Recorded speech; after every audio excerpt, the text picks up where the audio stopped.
আরো কিছু আলোচনা রাখবো ইনশাআল্লাহ। সেটা হচ্ছে মানুষের হক নষ্ট করার মাধ্যমে জুলুম করে। সাধারণত আমরা অধিকাংশ মানুষ এটাকেই জুলুম হিসাবে চিহ্নিত করি। একজন মানুষ আর একজন মানুষের হক নষ্ট করে। কিভাবে হক নষ্ট করে? বিভিন্নভাবে হক নষ্ট করে। মানুষের হক নষ্ট করে বিভিন্নভাবে। মানুষকে কষ্ট দিয়ে, মানুষের অধিকার থেকে বঞ্চিত করে, মানুষকে তুচ্ছ-তাচ্ছিল্য করে,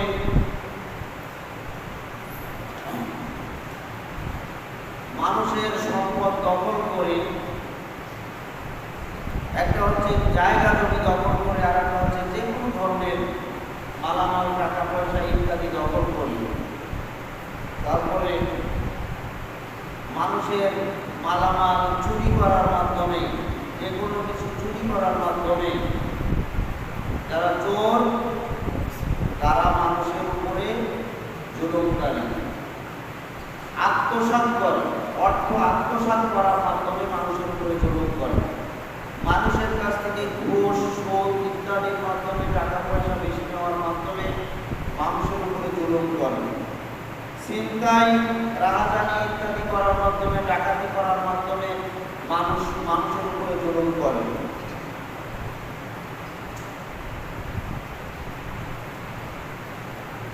মানুষকে হত্যা করার মাধ্যমে মানুষের উপরে জুলুম করা হয়।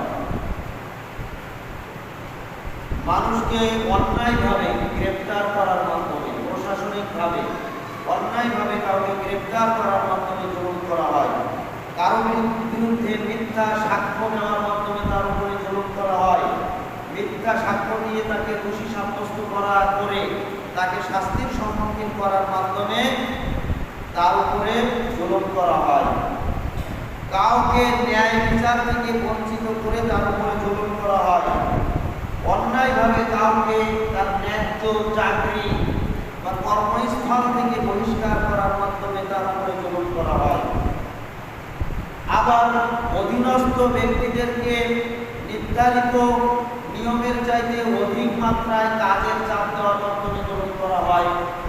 আবার কারো উপরে শিথিলতা করার মাধ্যমে, স্বজনপ্রীতি করার মাধ্যমেও মালিকের উপরে জুলুম করা হয়। এভাবে দোষ ত্রুটি অনেক সময় আমাদের অধীনস্থ ব্যক্তি যারা আছে তাদের মধ্যে দোষ ত্রুটি দেখা দেয়। ইচ্ছা করলে আমরা এগুলি প্রতিহত করতে পারি, কিন্তু না করে এড়িয়ে যাই। এড়িয়ে যাওয়ার মাধ্যমে তাদের উপরে আমরা মূলত জুলুম করি। যেমন আমার অধীনস্থ ব্যক্তি, আমার স্ত্রী, আমার সন্তান, আমার ভাই, আমার বোন, ইচ্ছা করলে তাদের কোনো অন্যায় দেখলে সেটাকে আমি বন্ধ করতে পারি। আমার বাড়িতে একটা অন্যায় কাজ চলছে, ইচ্ছা করলে আমি আমার ক্ষমতা প্রয়োগ করে আমি সেটাকে বন্ধ করতে পারি, কিন্তু করলাম না, এড়িয়ে চললাম। এড়িয়ে চলার মাধ্যমে আমার অধীনস্থ লোকদের উপরে আমি জুলুম করলাম। যদিও আমরা প্রকৃতপক্ষে দেখতে পাচ্ছি যে তারা ছাড় পেয়ে গেল, ছাড়ের মাধ্যমে তাদের উপরে জুলুম করলাম, কারণ তারা অন্যায় করে জাহান্নামের পথে হাঁটছে, এই জন্য তাদের উপরে আমি জুলুম করলাম। সর্বোপরি সকল ক্ষেত্রে বা কোনো ক্ষেত্রে, ছোট হোক বা বড় হোক, যে কোনো ক্ষেত্রে পক্ষপাতিত্ব করা সম্পূর্ণরূপে এটা হচ্ছে জুলুম। পক্ষপাতিত্ব করা এটা মানুষের উপরে, সকল মানুষের উপরে জুলুম। কোন ক্ষেত্রে ইসলামী দল বলেন আর অন-ইসলামী দল বলেন, প্রশাসন বলেন, সরকার বলেন আর সাধারণ জনগণ বলেন, এমনকি নিজের পরিবারের লোক বলেন, কোন ক্ষেত্রে যদি পক্ষপাতিত্ব করা হয় তাহলে এটা হবে জুলুম। যার পক্ষপাতিত্ব করলাম তিনি ছাড়া অন্য সবার উপরে, যাদের উপরে সুযোগ দেওয়া হলো না তাদের উপরে জুলুম করা হলো। যেমন চাকরির ক্ষেত্রে কোটা নির্ধারণ করা, এটা জুলুম। কোটা নির্ধারণ করা এটা সম্পূর্ণ শরিয়াত বিরোধী, ইসলাম বিরোধী, এর সাথে ইসলামের কোনো সম্পর্ক নাই। ওটার সাথে ইসলামের কোনো সম্পর্ক নাই, এটা শরিয়ত বিরোধী কাজ। অর্থাৎ শরিয়তে কোনো পক্ষপাতিত্ব নাই। উনি আমার দলের লোক, উনি আমার সংগঠনের লোক, উনি আমার কাছের মানুষ, উনি আমার চাচাতো ভাই, উনি আমার ছেলে, উনি আমার মেয়ে, উনি আমার স্ত্রী, এই ধরনের যত পক্ষপাতিত্ব আছে এর সাথে ইসলামের কোনো সম্পর্ক নাই। ইসলামে প্রত্যেকটা ক্ষেত্রে যোগ্য ব্যক্তিকে নির্ধারণ করা, এটাই হচ্ছে শরিয়ত, এটাই হচ্ছে ইসলাম। সম্মানিত উপস্থিতি, এই বিষয় ছাড়া আরো অনেকগুলি পয়েন্ট আছে। তো মোটামুটি যে পয়েন্টগুলো আমি উল্লেখ করলাম এই পয়েন্টের উপরে কিছু আলোচনা রাখার জন্য চেষ্টা করছি। প্রথম আমরা শুরু করব পরিবার থেকে। পরিবারের লোকদেরকে আমরা কিভাবে জুলুম করি। পরিবার যেহেতু আমার অধীনে আমার দায়িত্বের উপরে নিয়োজিত ব্যক্তি, তাদের উপরে আমরা আমাদের সমাজে সামাজিকভাবে বিভিন্নভাবে জুলুম করতে পারি। আমরা করি কিনা এটা দেখতে হবে। যদি করে থাকি তাহলে বর্জন করতে হবে, না হলে এই জুলুম অব্যাহত থাকলে যদি এমন অবস্থায় আমি মৃত্যুবরণ করি তাহলে জাহান্নাম থেকে মুক্তি পাওয়ার দ্বিতীয় কোনো মাধ্যম নাই, যদি এর কাছ থেকে আমি যাকে আমি জুলুম করলাম তার কাছ থেকে মাপ চেয়ে নিতে না পারি। একজন পরিবারের কর্তা তার স্ত্রীর উপরে জুলুম করতে পারে, একজন পরিবারের কর্তা তার সন্তানের উপরে জুলুম করতে পারে, একজন পরিবারের কর্তা তার অধীনস্থ ব্যক্তিদের উপরে বিভিন্নভাবে জুলুম করতে পারে। যেমন একজন স্বামী তার স্ত্রীর উপরে জুলুম করে কিভাবে? যদি তার ভরণ পোষণ ঠিক মতো না করে, যদি তার ভরণ পোষণ ঠিক মতো না দেয় তাহলে স্বামী তার উপরে জুলুম করলো। যদি স্বামী তার স্ত্রীর খোঁজ খবর যথাযথভাবে না নেয়, হয়তো স্বামী দূরে থাকলো কোনো কারণে, অথবা বিদেশ থাকলো, অথবা স্ত্রী তার বাপের বাড়িতে থাকলো, এরকম যে কোনো একটা বিষয়ে যে কোনো একটা কারণ থাকতে পারে, অথবা তার বাড়িতে থাকলো, অথবা স্বামীর দুই স্ত্রী একাধিক স্ত্রী থাকলো, এই ক্ষেত্রে যথাযথভাবে স্ত্রীর যদি খোঁজ খবর না রাখে তাহলে স্ত্রীর উপরে সে হবে জুলুমকারী। স্ত্রীকে যদি অযথা মারধর করে, পিটায়, তাহলে স্ত্রীর উপরে জুলুম করলো। স্ত্রীকে যদি কোনো অবস্থাতেই সন্দেহ করে, অযথা সন্দেহের পথ বন্ধ করতে হবে আগে। হয়তো তার হাতে আপনি অ্যান্ড্রয়েড সেট দিয়ে রাখছেন, কেন দিয়ে রাখছেন? হয়তো আপনি তাকে সুযোগ দিয়েছেন বিভিন্ন জায়গায় যাতায়াতের, অবাধভাবে যাতায়াতের, কেন দিয়েছেন? হয়তো আপনি সুযোগ দিয়েছেন আপনার বাড়িতে কোনো পর্দা ব্যবস্থা নাই, যে কোনো পুরুষ, যে কোনো আত্মীয় স্বজন আপনার বাড়িতে নির্দ্বিধায় আসা যাওয়া করে, কেন এই পথগুলি আপনি করে রেখেছেন? হয়তো আপনার স্ত্রী অন্য পরপুরুষের সাথে মেলামেশার সুযোগ পায়, তারা ঘোরাফেরার সুযোগ পায়, সময় তাদের সাথে অতিবাহিত করার সুযোগ পায়, সুযোগগুলো আপনি কেন দিলেন? আপনি দিলেন তাই তো আপনার স্ত্রী মনে হচ্ছে যে অন্য কারোর সাথে সম্পর্ক তৈরি করেছে, এই সন্দেহ হচ্ছে।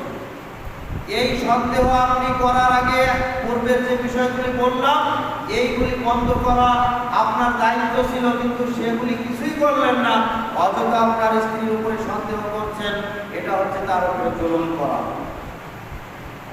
যদি স্ত্রীকে এমন কোনো কথা বলা হয় যে কথার মাধ্যমে সে কষ্ট পায়, অথচ সেই কথাটা না বললেও চলতো, সেই কথাটা বিনা প্রয়োজনে বলছেন, অথবা সেই কথাটা বলার কোনো প্রয়োজনই ছিল না, কোনো ধরনের কোনো অন্যায় করেনি, কোনো ধরনের কোনো কিছুই সংঘটিত হয়নি, কিন্তু তাকে অযথা বকাঝকা করলেন, এটা হচ্ছে তার উপরে জুলুম করা। তার নামে কি তহমত করলেন, তার বিরুদ্ধে বিভিন্ন সমালোচনা অন্য লোকের কাছে করলেন, যেগুলি করার মাধ্যমে তার কানে এগুলি আসার কারণে তার খারাপ লাগলো, এগুলির মাধ্যমে তাকে কষ্ট দেওয়া হলো, এগুলি জুলুমের অন্তর্ভুক্ত। কোন স্ত্রীকে নিয়ে যদি উপহাস করা হয়, কোনো ক্ষেত্রে ঠাট্টা বিদ্রুপ করা হয়, তাহলে এটা হচ্ছে তার উপরে জুলুম করা। স্ত্রীকে যদি বন্ধ নামে ডাকা হয় তাহলে এটা হচ্ছে তার উপরে জুলুম করা। এমনকি স্ত্রীর সন্তান সন্ততি যারা থাকবে তাদেরকে সঠিকভাবে যদি দিন শিক্ষা না দেওয়া হয়, সুসন্তান রূপে গড়ে তোলার জন্য যদি চেষ্টা না করা হয়, তাহলে সন্তানদের উপরে হবে জুলুম করা। এভাবেই যে ক্ষেত্রগুলি বললাম এগুলি পারিবারিক ক্ষেত্রে, এগুলি হতে পারে সামাজিক ক্ষেত্রে, এগুলি হতে পারে অন্যান্য আরো স্তর ক্ষেত্রে, সকল ক্ষেত্রে এর অধিকাংশ বিষয়, যেমন কোন মুসলিম ব্যক্তির ক্ষেত্রে সন্দেহ পোষণ করা, কোন মুসলিম ব্যক্তিকে কষ্ট দেওয়া, কথার মাধ্যমে হোক বা যে কোনো মাধ্যমে কষ্ট দেওয়া, কোন মুসলিম ব্যক্তিকে উপহাস করা, ঠাট্টা বিদ্রুপ করা, কোন মুসলিম ব্যক্তিকে মন্দ নামে ডাকা, কোন মুসলিম ব্যক্তির বিরুদ্ধে সমালোচনা দোষ চর্চা করা, এগুলিও জুলুমের অন্তর্ভুক্ত। এগুলি সব জুলুমের অন্তর্ভুক্ত। এ প্রসঙ্গে আল্লাহ সুবহানাহু ওয়া তাআলা সূরা হুজরাতের ভিতরে কিছু কথা বলেছেন। তার ভিতরে একটি আয়াত হচ্ছে আল্লাহ তাআলা বলেছেন, ইয়া আইয়ুহাল্লাযীনা আমানু লা ইয়াসখার কওমুম মিন কওমিন আসা আন ইয়াকুনু খায়রাম মিনহুম। হে ঈমানদারগণ, তোমরা তোমাদের কোন কওম যেন অন্য কোন কওমকে নিয়ে কোনো বিষয়ে উপহাস না করে, তোমাদের কোন পুরুষকে নিয়ে যেন অন্য কোন পুরুষকে নিয়ে কোনো বিষয়ে উপহাস না করে, ঠাট্টা বিদ্রুপ না করে, তাকে নিয়ে হাসি তামাশা না করে।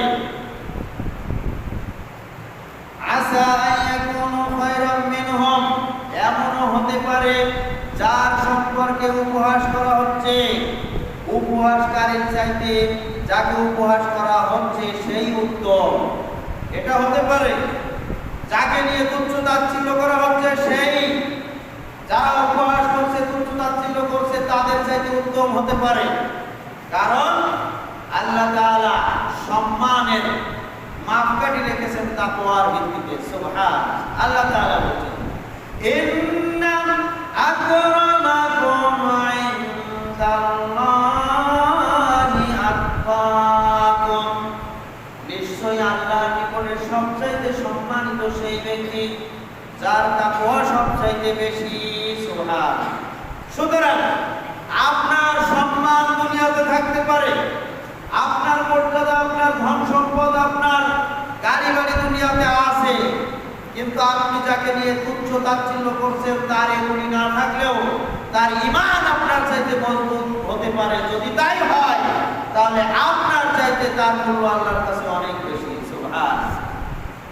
এজন্যই আল্লাহ তাআলা বলেন, আসা আইয়াকুনু খায়রাম মিনহুম, এমন হতে পারে যাকে নিয়ে তোমরা তুচ্ছ তাচ্ছিল্য করছো, যার উপহাস তোমরা করে যাচ্ছ, ওই ব্যক্তির মর্যাদা সম্মান তোমাদের চাইতেও বেশি। আবার আল্লাহ তাআলা বলেন, ওয়ালা নিসাউম মিন নিসাইন, কোন নারী যেন কোন নারীকে নিয়ে উপহাস না করে, ঠাট্টা বিদ্রুপ না করে, তুচ্ছ তাচ্ছিল্য না করে। আসা আইয়াকুন্না খায়রাম মিনহুন্না, এমন হতে পারে যাকে নিয়ে তুচ্ছ তাচ্ছিল্য করা হচ্ছে, ঠাট্টা বিদ্রুপ করা হচ্ছে সেই উত্তম, যারা তার সম্পর্কে উপহাস করছে তাদের চাইতে। যে মহিলা আর এক মহিলাকে নিয়ে তুচ্ছ তাচ্ছিল্য করছে, উপহাস করছে, এর চাইতে ওই মহিলা উত্তম হতে পারে। ওয়ালা তালমিজু আনফুসাকুম, এবং তোমরা পরস্পরকে দোষারোপ করো না, একজন আরেকজনের বিরুদ্ধে দোষ চর্চা করো না, তার দোষ বলে বেড়াও না, তার গীবত করো না, তার সমালোচনা করো না, তার দোষ ত্রুটি খুঁজে বেড়াও না, পরস্পরের ভিতরে পরস্পরের মধ্যে একজন আরেকজনের পিছনে লেগো না। ওয়ালা তানাবাজু বিল আলকাব, এবং তোমরা কাউকে মন্দ নামে ডেকো না। মন্দ নামে ডাকা এটা আমাদের প্রচলন হয়ে গেছে এখন।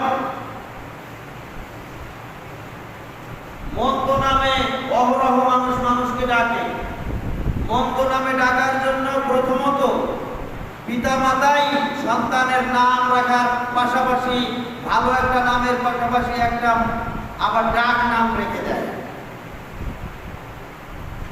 দেখা যায় ভালো নামটা, মূল নামটা সুন্দর, কিন্তু ডাক নামটা হিন্দুদের নাম। অধিকাংশ ক্ষেত্রে এটাই লক্ষ্য করা যায়, মূল নামটা সুন্দর নাম, কিন্তু ডাক নামটা হচ্ছে হিন্দুদের নাম। এক সময় দেখা যায় মূল নাম কেউ জানে না, কেউ চেনে না এলাকায়, কিন্তু ডাক নামে পরিচিত হয়। এই ডাক নাম আসলে হিন্দুদের নাম, এই হিন্দু নামেই সে পরিচিত হয়। এজন্য প্রথম এখানে করণীয় হচ্ছে সন্তানের একটি নাম রাখাই উচিত। একটির সাথে আরেকটা সম্পৃক্ত করে সৌন্দর্য বৃদ্ধি করা যেতে পারে, কিন্তু তার সাথে এই নামটা রাখার পরে যে আরেকটা ডাক নাম রাখা অবশ্যই পরিহার করা উচিত। কেন আপনি আরেকটা নাম রাখতে চাচ্ছেন? ইসলামের সাথে সম্পৃক্ত বিষয় হবে, পিতার সাথে সম্পৃক্ত আপনার সন্তানের নামের সাথে আপনার নাম যোগ হবে, আপনার নামের সাথে আপনার পিতার নাম যোগ হবে। সেখানে আপনি সেই অধিকার থেকে বঞ্চিত করে সন্তানের মূল নামের সাথে একটা হিন্দুয়ানি নাম কেন জুড়ে দিলেন? তাহলে প্রথমত আপনি আপনার সন্তানকে মন্দ নামে ডাকার পর উন্মুক্ত করে দিয়েছেন, এটা সন্তানের উপরে জুলুম করেছেন। আবার একজন ব্যক্তির সুন্দর নাম আছে, যদি এই নামটাকে বিকৃত করে কেউ তাকে ডাকে, তাহলে সে তার উপরে জুলুম করলো। কেন তার নামটাকে বিকৃত করলো? আল্লাহ তাআলা বলেছেন, ওয়ালা তানাবাযু বিল আলকাব, তোমরা পরস্পরকে মন্দ নামে ডেকো না। বিসাল ইসমুল ফুসুকু বাদাল ঈমান, ঈমান গ্রহণের পরে তোমরা যখন আরেকজনকে মন্দ নামে ডাকো, মন্দ নামে তাকে আহ্বান করো, এটা অতিশয় নিকৃষ্ট, আল্লাহর নিকটে খুবই ঘৃণিত বিষয়। নাউযুবিল্লাহ। ওয়া মান লাম ইয়াতুব ফাউলাইকা হুমুয যালিমুন। এই সকল পাপের সাথে যারাই জড়িত, যারা এই ধরনের পাপের সাথে জড়িত, কি পাপের কথা বললাম এখানে? আল্লাহ তাআলা বলছেন, একজন আরেকজনকে নিয়ে উপহাস না করা, আর একজনের বিরুদ্ধে দোষারোপ না করা, আর একজনকে মন্দ নামে না ডাকা, এগুলি যদি করা হয়, এগুলি যদি ডাকা হয়, উপহাস করা হয়, তাহলে এগুলি হচ্ছে তাদের উপরে জুলুম করা হবে। আল্লাহ তাআলা বলছেন, এর থেকে যদি এই অভ্যাস, এই খাসলাত তোমাদের মধ্যে থেকে থাকে, এই কুঅভ্যাস যদি তোমাদের মধ্যে থেকে থাকে, তাহলে অতি দ্রুত এখনই তওবা করে ফিরে আসতে হবে এবং যাদেরকে যে পর্যন্ত কষ্ট দিয়েছো তাদের হাত ধরে বলতে হবে, ভাই তোমার নামে তোমাকে আমি কষ্ট দিয়েছি, কথার মাধ্যমে তুমি অন্তরে কিছু রেখো না, আমাকে মাফ করে দিও। মাফ চাইতে হবে। যদি কারো প্রতি জুলুম করা হয়, তাহলে তার কাছ থেকে মাপ চাইতে হবে, তারপরে আল্লাহর কাছে মাপ চাইতে হবে। দুই ক্ষেত্রে মাপ চাইলে মাপ হবে। আল্লাহ তাআলা বলেন, ওয়া মান লাম ইয়াতুব, এভাবেই যারা তওবা করে না, ফিরে আসে না, বান্দার কাছ থেকে মাপ চেয়ে নেয় না, আল্লাহর কাছ থেকে মাপ চেয়ে নেয় না, তওবা করে ফিরে আসে না, ওরাই হচ্ছে ফাউলাইকা হুমুয যালিমুন, এরাই হচ্ছে জালিম সম্প্রদায়, এরাই হচ্ছে জালেম। নাউযুবিল্লাহ। সুতরাং মানুষকে কথার মাধ্যমে বা যে কোনো উপায়ে কষ্ট দেওয়া থেকে বিরত থাকতে হবে। কারো চরিত্র হনন করা, একজন ব্যক্তি সে চরিত্রবান ব্যক্তি, কিন্তু তাকে তার চরিত্র নষ্ট করার জন্য তার বিরুদ্ধে চক্রান্তে লেগে গেলাম। একজন ব্যক্তিকে চোর সাজানো, চোর বানানো অহরহ ঘটে থাকে বিভিন্ন জায়গায়। এমনকি আলেমদেরকেও চোর বানায়, বহু জায়গায় এরকম ঘটনা ঘটে। আলেমদেরকে পর্যন্ত, মসজিদের ইমাম সাহেবকে পর্যন্ত দোষী সাব্যস্ত, তাকে দোষী বানায়। এরকম এক শ্রেণীর মানুষ রয়েছে। মানুষের সম্মান নষ্ট করার জন্য চেষ্টা করা, এর জন্য চিন্তা ফিকির করা, এগুলি হচ্ছে জুলুম। আল্লাহ তাআলা দোষ ত্রুটি ঢেকে রাখার কথা বলেছেন, রাসূল সাল্লাল্লাহু আলাইহি ওয়াসাল্লাম দোষ ত্রুটি ঢেকে রাখার কথা বলেছেন, তিনি নিজে দোষ ত্রুটি ঢেকে রেখেছেন। আর আমরা একজন নির্দোষ ব্যক্তিকে দোষী বানানোর জন্য সর্বাত্মক চেষ্টা চালাই। আমরা সালাত আদায় করি, আমরা হজ করি, আমরা সিয়াম পালন করি, আমরা যাকাত দেই, আমরা দান খয়রাত করি, আমাদের দাড়িও আছে, টুপিও আছে, পাঞ্জাবি আছে, আমাদের লেবাস দেখলে মনে হয় আমরা কত বড় ইমানদার। অথচ আরেকজনকে হেয় প্রতিপন্ন করার জন্য, তাকে ছোট করার জন্য, তাকে মানে দোষী সাব্যস্ত করার জন্য নির্দোষ ব্যক্তির পিছনে লেগে যায়। এরকম ব্যক্তি আছে না নাই? এরকম ব্যক্তি আছে, যার কারণে সমাজে বিশৃঙ্খলা লাগে। তাহলে কারো চরিত্র হনন করা, এটা হচ্ছে তার বিরুদ্ধে, তার উপরে জুলুম করা, কারো অধিকার থেকে বঞ্চিত করা। রাসূল সাল্লাল্লাহু আলাইহি ওয়াসাল্লামকে জিজ্ঞেস করা হলো যে কিয়ামতের আলামত কি? রাসূল সাল্লাল্লাহু আলাইহি ওয়াসাল্লাম বললেন, ইদা দুইয়াতিল আমানাতু ফান্তাযিরিস সাআ। যখন আমানতকে বিনষ্ট করা হবে তখনই কিয়ামতের অপেক্ষা করিও। তখন আল্লাহ রাসূলকে জিজ্ঞাসা করা হলো যে আমানত আবার কিভাবে বিনষ্ট করা হয়? তখন আল্লাহ রাসূল বললেন যে যার জন্য প্রাপ্য, যার হকদার, তাকে সেই হক না দেওয়াই হচ্ছে জুলুম করা। এবং যে যে কাজের জন্য অনুপযুক্ত তাকে সেই কাজে বসানো। একটা হচ্ছে উপযুক্ত ব্যক্তিদেরকে বঞ্চিত করা, আর একটা হচ্ছে অনুপযুক্ত ব্যক্তিকে উপযুক্ত জায়গায় বসানো। এগুলি হচ্ছে আমানত বিনষ্ট করা। এই আমানত বিনষ্ট যখন করা হবে তখনই তোমরা কিয়ামতের অপেক্ষা করিও। মনে করবে যে কিয়ামত খুবই সন্নিকটে। কারো অধিকার থেকে বঞ্চিত করা, এটা হচ্ছে তাদের উপরে জুলুম করা। অন্যায়ভাবে যে কোনো মালামাল দখল করা, মানুষের নিকট থেকে অর্থ সম্পদ, যে কোনো ধরনের মালামাল এগুলি দখল করার জন্য চেষ্টা করা। জায়গা জমি দখল করা, বোনের জমি ফাঁকি দেওয়া, ভাইয়ের জমি ফাঁকি দেওয়া, অন্য আরেক ভাইয়ের পিছনে লেগে, তার জমির পিছনে লেগে ফাঁক ফুকর খুঁজে দেখার চেষ্টা করা যে কোনো ফাঁক ফুকর আছে কিনা। এরকম ঘটে অনেক ক্ষেত্রে। দেখা যায় একজন ব্যক্তি সে জায়গা জমি সংক্রান্ত বিষয়ে খুব ভালো পারদর্শী, সে একজন নিরীহ অসহায় গরিব মানুষের অল্প একটু জায়গা আছে, তার পিছনে লাগে কে? সে হচ্ছে সেই জমি জায়গা সম্পর্কে কিছুই বোঝে না। এই জানেওয়ালা ব্যক্তি তার পিছনে লেগে তার জায়গা জমিটা দখল করার জন্য চেষ্টা করে। এরকম পায়তারাও বর্তমানে করা হচ্ছে। এগুলি হচ্ছে মানুষের প্রতি চরম আকারে সবচাইতে বড় জুলুম করা। আল্লাহ তাআলা বলেন, ইয়া আইয়ুহাল্লাযীনা আমানু লা তাকুলু আমওয়ালাকুম বাইনাকুম বিল বাতিল।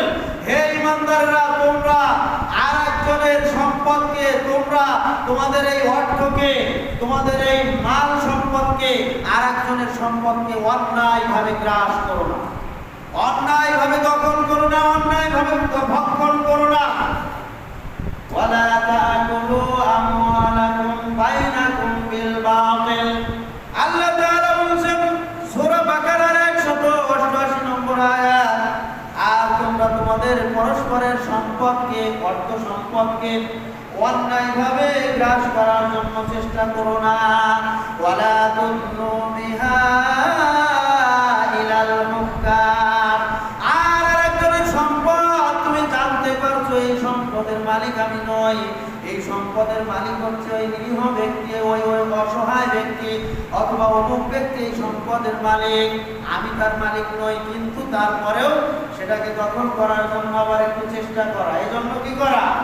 ওয়ালা তুদনু বিহা ইলাল মুক্কার। বিচারকের কাছে বিচার পেশ করা, মামলা দায়ের করা। মামলা করা হয় যে এই জায়গা আমার দখল করার জন্য চেষ্টা করে মামলা করা হয়।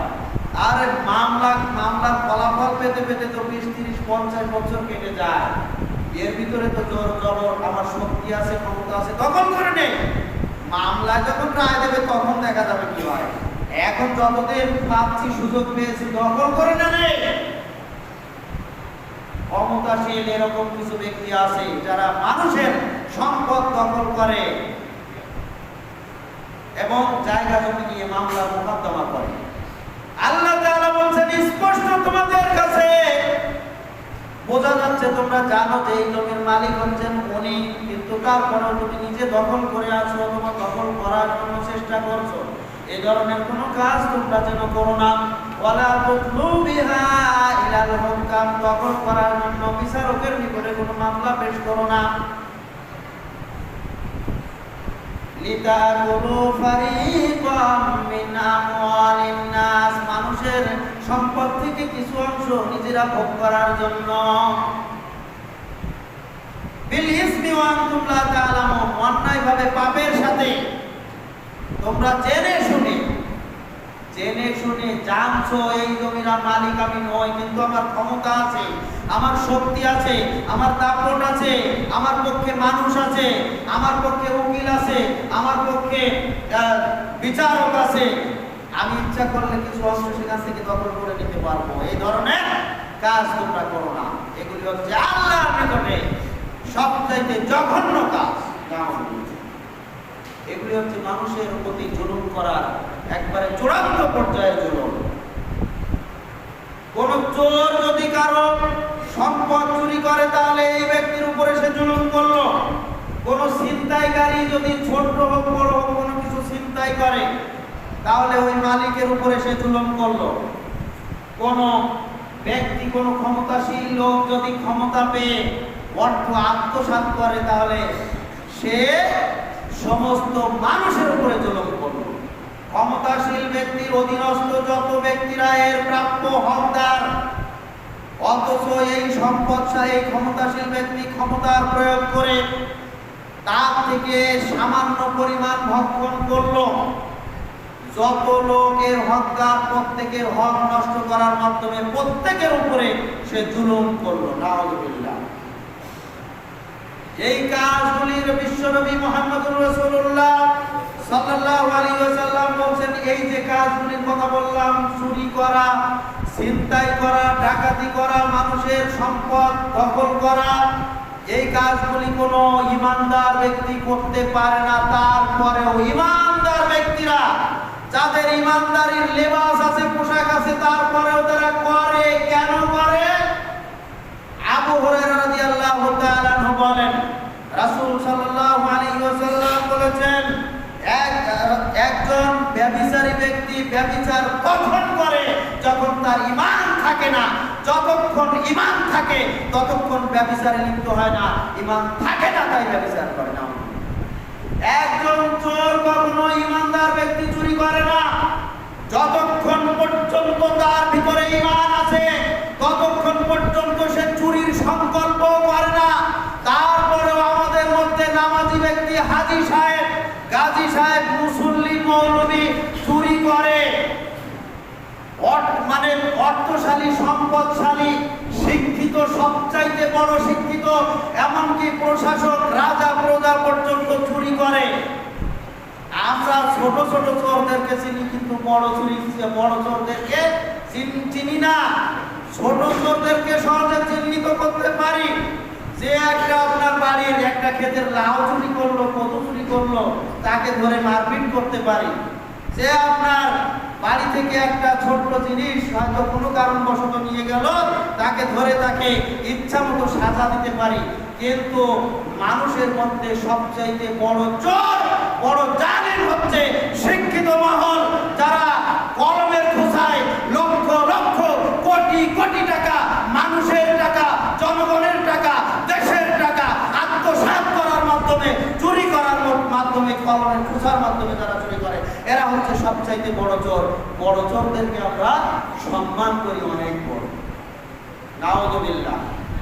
বিশ্বনবী মুহাম্মদুর রাসূলুল্লাহ সাল্লাল্লাহু আলাইহি ওয়াসাল্লাম বলেন, তোমাদের পূর্বের জাতিরা ধ্বংস হয়েছে যে সকল কারণে, তার মধ্যে একটি উল্লেখযোগ্য কারণ হচ্ছে তারা ছোট ছোট নিরীহ গরিব লোক যদি চুরি করত তাহলে তাদের বিচার করা হতো, বিচার করত।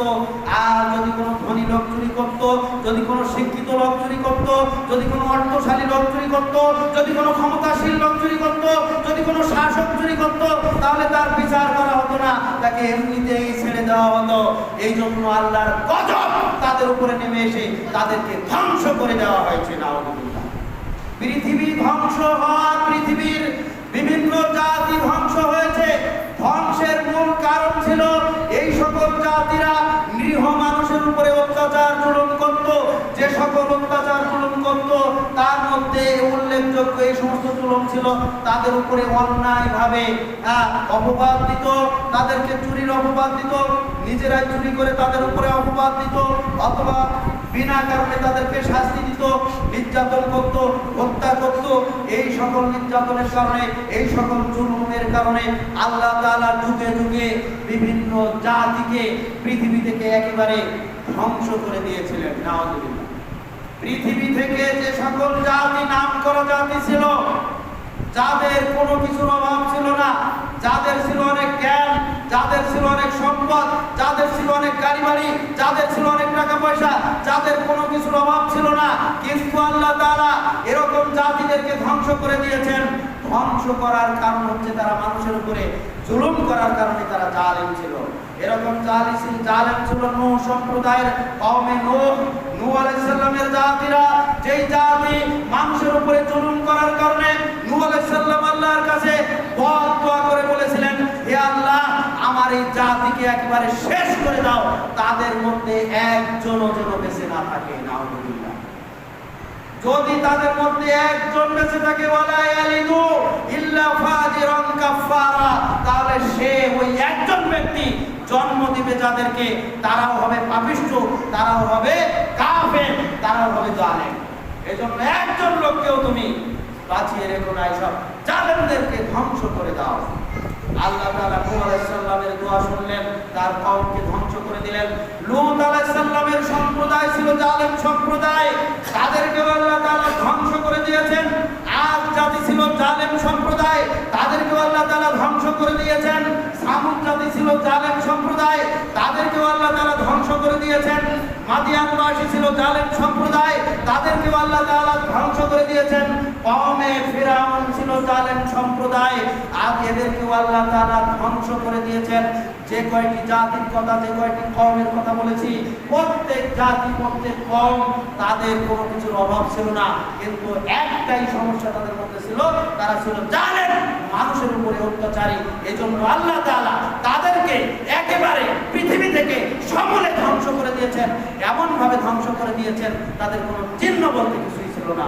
নাউযুবিল্লাহ। সম্মানিত উপস্থিতি, বলছিলাম মানুষের সম্পদ যদি চুরি করা হয় তাহলে তাদের উপরে যা জুলুম করা হয়। অথচ আজকে আমরা ছোট ছোট চোরদেরকে চিনি, তাদেরকে চিহ্নিত করে তাদের উপরে শাস্তি প্রয়োগ করি, কিন্তু বড় বড় চোরদেরকে চিহ্নিত করতে পারলাম না। যেই সকল চোরেরা এই দেশের সম্পদ হাজার হাজার লক্ষ লক্ষ কোটি কোটি টাকাকে বিদেশে পাচার করে, চুরি করে, এদেরকে আমরা সম্মান করি, এদেরকে আমরা চিনতে পারি না। নাউযুবিল্লাহ। এরাই হচ্ছে সবচেয়ে বড় চোর। ছিনতাই করা আমরা সেই পিছিয়ে মানে ছোটখাটো ছিনতাইকারীদেরকে চিনি, কিন্তু বড় বড় যারা জালেম রয়েছে, জোর করে মানুষদের কাছ থেকে সমস্ত অর্থ সম্পদ ছিনতাই করে নেয়, এদেরকে আমরা সম্মান করি, এদেরকে চিনি।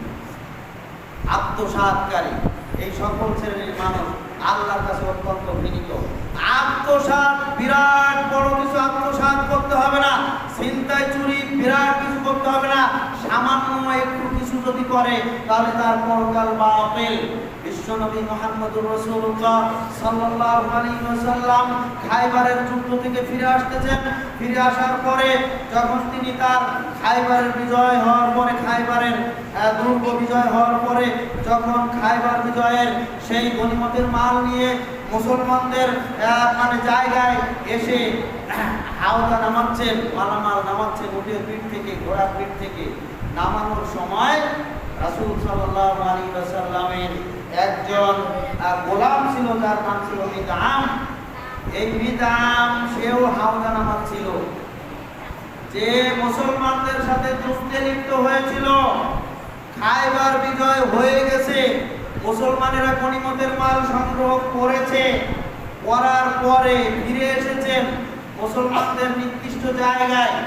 ফিরে আসার পরে মালামাল নামাচ্ছেন, এমন অবস্থায় দূর থেকে কোথা থেকে শত্রু বাহিনীর একটি তীর এসে মিদামকে বিদ্ধ করলো। বিদ্ধ করার পরে সে মৃত্যুবরণ করল। ইমানদার ব্যক্তিরা, মুসলমান ব্যক্তিরা যখন, মুজাহিদ ব্যক্তিরা যখন আল্লাহর রাস্তায় যুদ্ধ করার জন্য যায়, তখন আল্লাহর কাছে দোয়া করে, আল্লাহর কাছে না কামনা করেন, আল্লাহুম্মা রযুকনা শাহাদাতান ফি সাবিলিক, আল্লাহুম্মা রযুকনা শাহাদাতান ফি সাবিলিক। হে আল্লাহ, তুমি আমাকে শাহাদাতের পেয়ালা পান করাও। হে আল্লাহ, তুমি আমাকে শাহাদাত বরণ করার তৌফিক দান করো। হে আল্লাহ, এই যুদ্ধের ময়দানে যেন আমি জীবনটা তোমার রাস্তায় দিতে পারি, তুমি আমার এই জীবনটাকে কবুল করে নিও। এভাবেই দোয়া করে তারা যুদ্ধের ময়দানে বের হয়। তারপরে যারা আহত হয় অথবা নিহত হয়, সকলেই আল্লাহর প্রতি খুশি হয়ে যায়, সন্তুষ্ট হয়ে যায়। কিন্তু যারা পরিপূর্ণভাবে সুস্থ হয়ে ফিরে আসে, তাদের মনটা একটু মলিন থাকে, তাদের চেহারা একটু কালো কালো থাকে। কি জন্য? যে হয়তো আল্লাহর প্রতি, আল্লাহ তাআলা আমার প্রতি এখনো পরিপূর্ণ সন্তুষ্ট না, এজন্য আল্লাহ তাআলা আমাকে এখনো কবুল করলেন না। সুবহানাল্লাহ। মুজাহিদদের মন মানসিকতা, ইমানদারদের মন মানসিকতা এরকম থাকে। বাতিলের মোকাবেলা করার জন্য, আল্লাহর দ্বীন প্রতিষ্ঠা করার জন্য যখন ময়দানে তারা চলে যায়। সুবহানাল্লাহ। মিদাম যখন তীরবিদ্ধ হলো, যে সকল সাহাবীরা যুদ্ধের ময়দান থেকে ফিরে এসেছেন, ফিরে আসার পরে মিদাম সবার সামনে লুটে পড়লো, ছটফট করতে করতে কিছুক্ষণের মধ্যে মৃত্যুর কোলে ঢলে পড়লো, মৃত্যুবরণ করলো।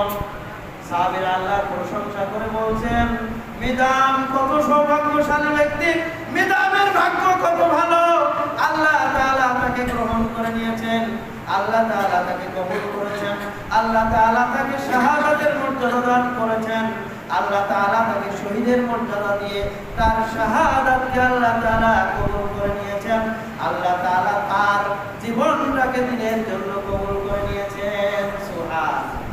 এভাবেই প্রশংসা করছে, কিন্তু আল্লাহ রাসূল সাল্লাল্লাহু আলাইহি ওয়াসাল্লাম সাথে সাথে বাধা দিলেন, থামো তোমরা কি বলছো? তোমরা মনে করছো যে যুদ্ধ শেষ হয়ে গেছে, তারপর তার শাহাদাত বরণ হয়েছে, শাহাদাত নসিব হয়েছে, এজন্য তোমরা খুশি হয়েছো, আল্লাহ শুকরিয়া আদায় করছো? জি না, আমি দেখতে পাচ্ছি তাকে জাহান্নামের আগুনে জ্বলতে। না, আমি দেখতে পাচ্ছি তাকে জাহান্নামের আগুনে জ্বলতে। কারণ হচ্ছে তার কাছে যে গনিমতের মাল ছিল, এই গনিমতের মাল আমার ভান্ডারে জমা দেওয়ার আগে তার পছন্দ মতো একটা চাদর সে নিজের ব্যাগের মধ্যে রেখে দিয়েছে, নিজে ব্যবহার করার জন্য। নাউযুবিল্লাহ। বিশ্বনবী বললেন, মাত্র একটি চাদর সে নিজের জন্য নিয়েছে, এটাই হচ্ছে আত্মসাৎ। কেন সে বিনা অনুমতিতে এই যুদ্ধ রক্তমাল থেকে এই চাদরটা আত্মসাৎ করলো? এই অপরাধের কারণে আল্লাহ তাআলা তাকে জাহান্নামে নিক্ষেপ করবেন, জাহান্নামের আগুনে চিরদিন জ্বলতে থাকবে। নাউযুবিল্লাহ। এই ঘোষণা শোনার সাথে সাথে সাহাবীদের মধ্য থেকে দুই একজন সাহাবীরা কেউ একটা জুতার ফিতা নিয়ে আসলো, কেউ সামান্য জিনিস নিয়ে আসলো, বললো যে হে আল্লাহর রাসূল, আমরা বুঝতে পারি নাই, আপনি যখন ঘোষণা করেছেন তারপরেও আমার কাছে এই জিনিসটা রয়ে গিয়েছিল, দয়া করে এটা কবুল করে নেন। আল্লাহর নবী বললেন, একটা জুতার ফিতাও যদি কেউ আত্মসাৎ করে, এমনকি একটা ছোট্ট সূচ যদি কেউ আত্মসাৎ করে, নিজের ব্যবহারের জন্য রেখে দেয়, তাহলে এটাই তার জন্য জাহান্নামে নিয়ে যাবে। নাউযুবিল্লাহ। আত্মসাৎ, একে বলে আত্মসাৎ। আত্মসাৎ আজকের একবারে ছোটখাটো মানে ক্ষমতাশীল লোক থেকে শুরু করে একবারে শীর্ষ পর্যায়ের ক্ষমতাশীল লোকেরা, এরা নিজেরা টাকা খাওয়া ছাড়া, টাকা নেওয়া ছাড়া কিছু বোঝে না। সম্মানিত উপস্থিতি, আমরা বুঝি না আমাদের পরিণতি কি হতে যাচ্ছে। আমি তাদের কথা বলছি না, আমরা আমাদের নিজেদের সংশোধনের কথা বলছি। আর একজনের সম্পদ যদি আমি কোনোভাবেই নিয়ে থাকি, তাহলে মৃত্যুর আগে রাসূল সাল্লাল্লাহু আলাইহি ওয়াসাল্লাম বলেছেন, মৃত্যুর আগে তুমি তোমার ভাইয়ের সাথে মিটমাট করে নাও, যত বড় হোক আর ছোট হোক, তোমার সব জায়গা জমি চলে যা, তারপরও তার সাথে মিটে নাও, না হলে পরকাল সব বরবাদ হয়ে যাবে, বাঁচার কোনো পথ নাই। সময় সংক্ষেপ, আলোচনার বিষয় অনেক ছিল। সম্মানিত উপস্থিতি, যারা চুরি করবে তাদের শাস্তি আল্লাহ তাআলা বলছেন, ওয়াসারিকু ওয়াসারিকাতু ফাকতাউ আইদিয়াহুমা, চোর পুরুষ হোক বা নারী হোক, তাদের শাস্তি হচ্ছে হাত কেটে দিতে হবে, হাত কেটে দিতে হবে। জাযাআম বিমা কাসাবা নাকালাম মিনাল্লাহ, এটা হচ্ছে তাদের অন্যায়ের শাস্তি আল্লাহর পক্ষ থেকে। আল্লাহু আজিজুন হাকীম, আল্লাহ হচ্ছেন পরাক্রমশালী, বিজ্ঞানময়, প্রজ্ঞাময়। সেই আল্লাহর পক্ষ থেকে শাস্তি বিধান করা হয়েছে। যারা ডাকাতি করবে তাদের জন্য আরো কঠিন শাস্তি। আল্লাহ সুবহানাহু ওয়া তাআলা বলেন, ইন্নামা জাযাউল লাযিনা ইউহারিবুনা আল্লাহা ওয়া রাসূলাহু ওয়া ইয়াসআউনা ফিল আরদি ফাসাদান আন ইউকাত্তালু, নিশ্চয়ই তাদের প্রতিদান যারা আল্লাহ এবং আল্লাহর রাসূলের বিরুদ্ধে যুদ্ধ করে। আল্লাহ এবং আল্লাহর রাসূলের বিরুদ্ধে কারা যুদ্ধ করে? আল্লাহ এবং আল্লাহর রাসূলের বিরুদ্ধে যুদ্ধ করে এক নাম্বার সুদখোরেরা। আল্লাহ এবং আল্লাহর রাসূলের বিরুদ্ধে যুদ্ধ করে দুই নাম্বার যারা অর্থ আত্মসাৎ করে, মানুষের উপরে জুলুম করে। আল্লাহ এবং আল্লাহ রাসূলের বিরুদ্ধে যুদ্ধ করে তারাই যারা ঈমান আনার পরে আবার কুফরিতে লিপ্ত হয়, আবার বেদিন হয়ে যায়। ঈমান আনার পরে আবার কুফরিতে লিপ্ত হয়ে যায়। আল্লাহর প্রতি, আল্লাহ এবং আল্লাহর রাসূলের বিরুদ্ধে যুদ্ধ করে তারাই যারা দ্বীনের বিরুদ্ধে, ইসলামের বিরুদ্ধে বিরুদ্ধাচারণ করে, বিদ্রোহ ঘোষণা করে। এরা সকলে আল্লাহর প্রতি, আল্লাহ এবং আল্লাহর রাসূলের সাথে যুদ্ধ ঘোষণা করে। ওয়ায়াসাউনা ফিল আরদি ফাসাদান, এবং যারা পৃথিবীতে বিপর্যয় সৃষ্টি করে বেড়ায়, যারা মানুষের সম্পদকে লুণ্ঠন করে, ডাকাতি করে, ছিনতাই করে, চোর করে দখল করে, এরা সকলেই এই কাতারের লোক। আল্লাহ তাআলা বলছেন, এদের অপরাধের শাস্তি দুনিয়াতে এবং আখিরাতে, উভয় কালে এদের জন্য শাস্তি আছে। দুনিয়াতে এদের শাস্তি কি? আল্লাহ তাআলা বলছেন, আইয়ুকাত্তালু, তাদেরকে হত্যা করো। আইয়ুকাত্তালু, তাদেরকে কেটে দাও, হত্যা করো। আও ইউসাল্লাবু, অথবা তাদেরকে শূলবিদ্ধ করে হত্যা করো। তাদেরকে তরবারি দিয়ে হত্যা করো, অথবা তাদেরকে শূলবিদ্ধ করে হত্যা করো। তাদেরকে তরবারি দিয়ে হত্যা করা হবে, অথবা তাদেরকে শূলবিদ্ধ করে হত্যা করা হবে। আও তুকাত্তা আইদিহিম ওয়া আরজুলিহিম মিন খিলাফিন, অথবা এদের হাত এবং পা, যেই হাত তার বিপরীত পা, কেটে নেওয়া হবে। হাত কেটে নেওয়া হবে এবং পা কেটে নেওয়া হবে একসাথে। যদি ডান হাত কেটে নেওয়া হয় তাহলে বাম পা কাটতে হবে, ডান হাত এবং বাম পা। যদি বাম হাত কাটা হয় তাহলে ডান পা। হাত এবং পা, বিপরীত পা, হাত এবং তার বিপরীত পা কেটে নেওয়া হবে। এটা হচ্ছে দুনিয়ার শাস্তি। ওয়ালাহুম ফিল আখিরাতি আযাবুন আযীম, এদের জন্য পরকালে মর্মান্তিক শাস্তি তো আছে, এটা পরের কথা। দুনিয়াতেই তাদের জন্য এই শাস্তি আল্লাহ তাআলা বিধান করেছেন, এই শাস্তি প্রয়োগ করার জন্য। আমরা প্রয়োগ না করলেও আল্লাহ তাআলা বিধান করেছেন, যদি কোনো ইসলামী শাসক কোনো সময় ক্ষমতা আসে তাহলে অবশ্যই এই শাস্তিগুলো প্রয়োগ করবেন। এটা হচ্ছে আল্লাহ প্রদত্ত বিধান। সম্মানিত উপস্থিতি, রাসূল সাল্লাল্লাহু আলাইহি ওয়াসাল্লামের যুগে একদল লোক যারা ছিল, আনাস রাদিয়াল্লাহু তাআলা আনহু হাদিসটি বর্ণনা করেছেন, তারা ছিল উরাইনা গোত্র অথবা উকাল গোত্রের লোক, যারা মদিনায় এসেছিল। মদিনায় এসে আল্লাহ রাসূলের কাছে ইসলাম গ্রহণ করলো, মদিনায় কিছুদিন অবস্থান করলো। অবস্থান করার কারণে মদিনার আবহাওয়া তাদের প্রতিকূল হওয়ার কারণে তারা কিছু অসুস্থ হয়ে গেল, পেটের সমস্যায় ভুগতে লাগলো। আল্লাহ রাসূল সাল্লাল্লাহু আলাইহি ওয়াসাল্লাম তাদেরকে বললেন, তোমরা যদি ইচ্ছা করো আমাদের যে ওই যে উটের চারণভূমি আছে, উটের যে ঘরগুলি আছে, সেখানে কিছু রাখাল আছে, তাদের সাথে অবস্থান করতে পারো। তাদের সেখানে অবস্থান করে উটের কিছু প্রস্রাব এবং দুধ যদি তোমরা পান করো তাহলে আশা করা যায় তোমরা এই পেটের রোগ থেকে ভালো হয়ে যাবে, আল্লাহ তোমাদের ভালো করবে। তারা এই কথা শুনলো, তাদের সাথে অবস্থান করলো। অবস্থান করার পরে তারা এখন পরিপূর্ণ সুস্থ হয়ে গেল। সুস্থ হওয়ার পরে তারা কি করলো?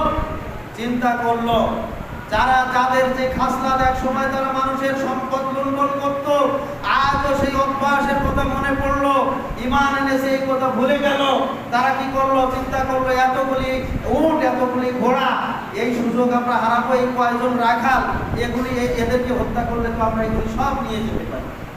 এজন্য কি করলো? তারা রাখালদেরকে হত্যা করলো। হত্যা করে সমস্ত উটগুলি তারা নিয়ে চলে যেতে লাগলো। ইতিমধ্যেই বিশ্বনবী মুহাম্মদুর রাসূলুল্লাহ সাল্লাল্লাহু আলাইহি ওয়াসাল্লামের নিকটে এই সংবাদ এসে পৌঁছালো। সংবাদ এসে পৌঁছানোর কারণে রাসূল সাল্লাল্লাহু আলাইহি ওয়াসাল্লাম কয়েকজন সাহাবীদেরকে দ্রুত ধাওয়া করার জন্য, তাদের পিছনে ধরার জন্য পাঠিয়ে দিলেন যে যেখানে থাকে এদেরকে ধরে নিয়ে আস। রাসূল সাল্লাল্লাহু আলাইহি ওয়াসাল্লামের নির্দেশ পেয়ে এই সাহাবীরা তাদেরকে ধাওয়া করলো, ঘোড়া ছুটিয়ে তাদেরকে ধরার জন্য চেষ্টা করলো এবং এক সময় তাদেরকে পেয়ে গেল। পেয়ে যাওয়ার পরে আল্লাহ রাসূল তাদেরকে নির্দেশ দিয়েছেন, তোমরা তাদেরকে যেখানে পাও সেখান থেকে আটক করে নিয়ে আসবে, তাদেরকে হাত পা বেঁধে নিয়ে আসবে আমার সামনে, তাদেরকে আমার সামনে হাজির করো। তাদেরকে সব হাজির করা হলো।